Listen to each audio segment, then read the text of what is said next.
दोस्तों,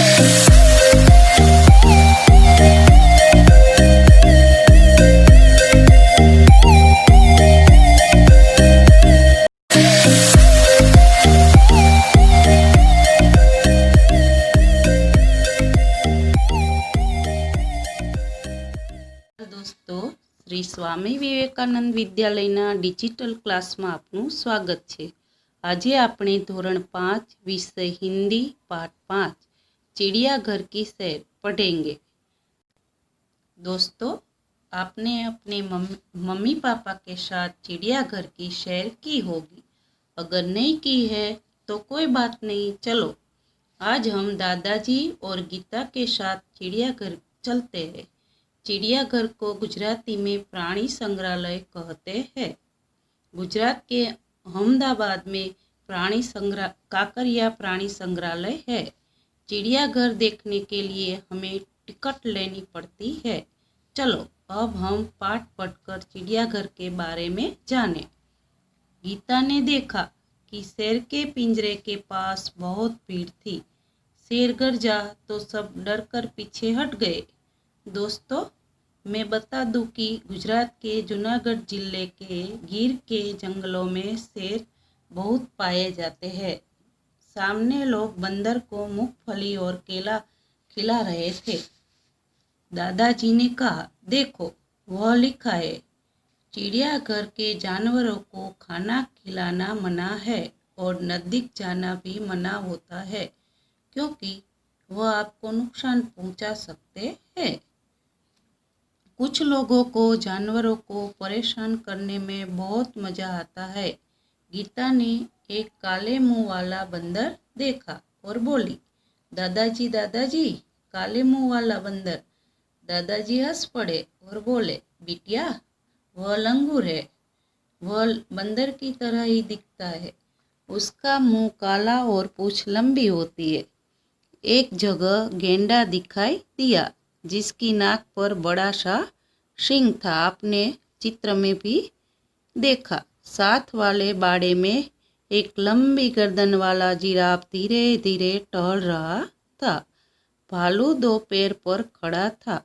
तालाब में रंग बिरंगी मछलियाँ बतख तैर रही थी। गीता ने दादाजी को दूसरी ओर इशारा करके दिखाते हुए कहा, वह देखिए पत्थर चल रहा है। दादाजी बोले, बिटिया यह कछुआ है। कछुओं को जब डर लगता है तो वह अपनी गर्दन और हाथ पैर अपनी खोल में छिपा लेता है। खोल एटले के काचबाना उपरनो भाग। एक बड़े तालाब में मगर तैर रहे थे। जैसे ही एक मगर ने मुंह खोला, गीता ने डरकर दादाजी का हाथ पकड़ लिया। एक बड़ा सा पिंजरा था, उसमें बहुत सी चिड़िया थी। यूँ तो चिड़िया तो हमारे घर के आंगन में भी पाई जाती है।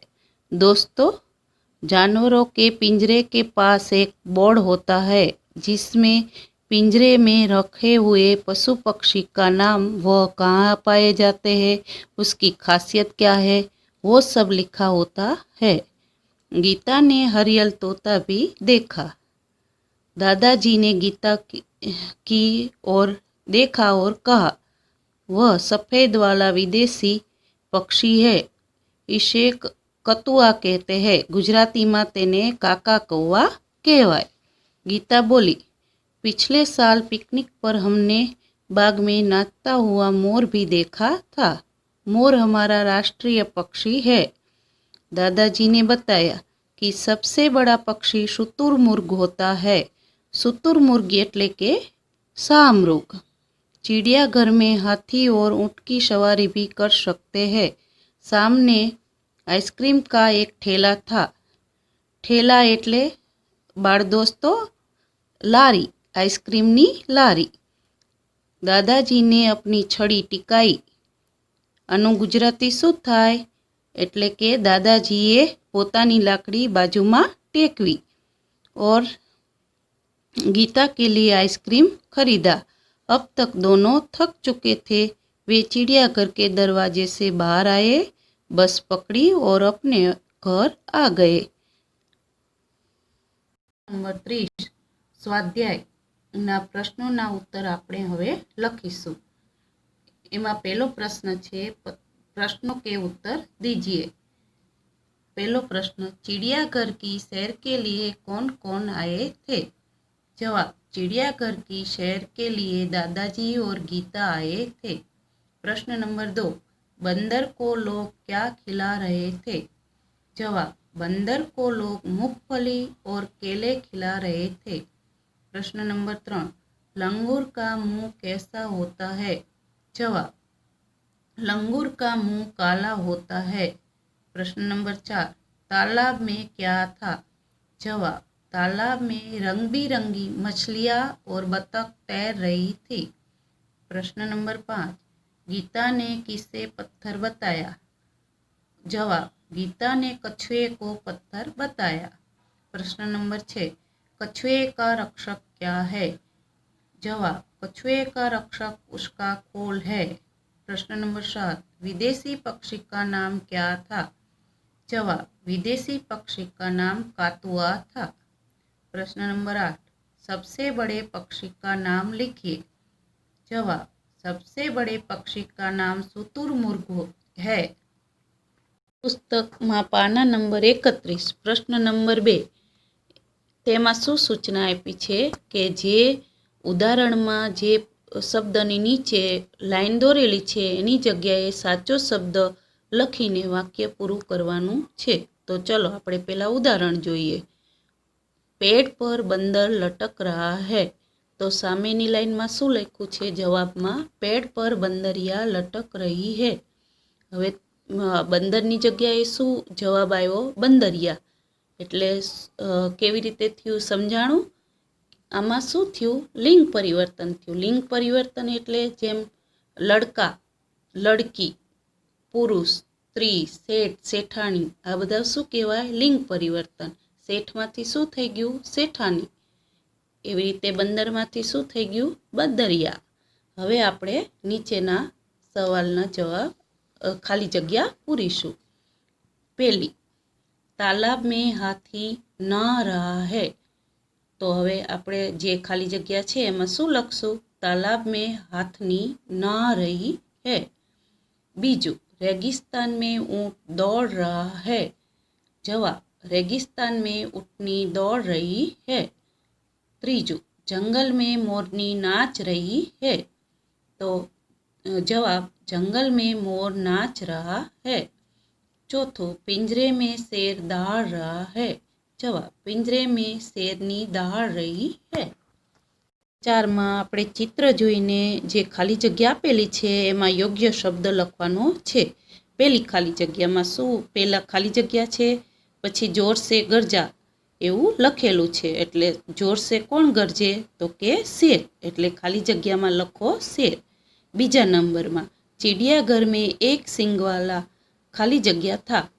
तो चिड़ियाघर में एक सींगड़ावाळुं कोण हतुं? तो के गेंडा। तो खाली जग्या में जवाब लखो गेंडा। त्रीजी खाली जग्या, तालाब में खाली जग्या तैर रही थी। तालाब में रंग बिरंगी मछलियां भी तैर रही थी। बतक, पण अहींया चित्रमां आपणने शुं आपेलुं छे? बतक, एटले आपणे अहींया जवाबमां शुं लखीशुं? बतक। चौथी खाली जग्या, हरियल खाली जग्या टे टे करता था। चौथा नंबरना चित्रमां शुं आपेलुं छे? तोता। अने तोता केवो होय के लीला रंगनो, एटले जवाबमां शुं आवशे? तोता। नंबर 5 में आपणे चित्र जोईने एने हिंदीमां शुं कहेवाय एटले के हिंदीनुं नाम लखवानुं छे। पहला चित्रमां शुं देखाय छे? सिंह। तो सिंहने हिंदीमां शुं कहेवाय? शेर। तो जो सामे तमने शेर लखेलुं आपेलुं छे, तो तमे शेर लखो। बीजा चित्रमां तमने शुं देखाय छे? मगफળી। तो सामे लखेलुं छे मूंगफली, लखो। चलो मूंगफली। त्रीजा चित्रमां छे केळानुं चित्र छे, तो लखो केला। चौथुं चित्र शेनुं छे? गेंडानुं, लखो गेंडा। पांचमुं चित्र रीछनुं छे। रीछने हिंदीमां शुं कहेवाय? भालू। तो लखो चलो भालू। छठुं चित्र માછલીનું છે. હિન્દીમાં માછલીને શું કહેવાય? મછલી. લખો મછલી. પછી મગરનું ચિત્ર છે, તો મગરને તો મગર જ કહેવાય. પછી ચકલીનું ચિત્ર દેખાય છે, ચકલીને હિન્દીમાં શું કહેવાય? ગૌરૈયા. તો લખો ચલો. પછી પોપટનું ચિત્ર છે, પોપટને હિન્દીમાં શું કહેવાય? તોતા. મોર કળા કરતો દેખાય છે ને ચિત્રમાં, તો લખો મોર. આ શું છે? તો કે શાહમૃગ. એની હિન્દીમાં શું કહેવાય? શુતુરમૃગ. પછી લખો હાથી.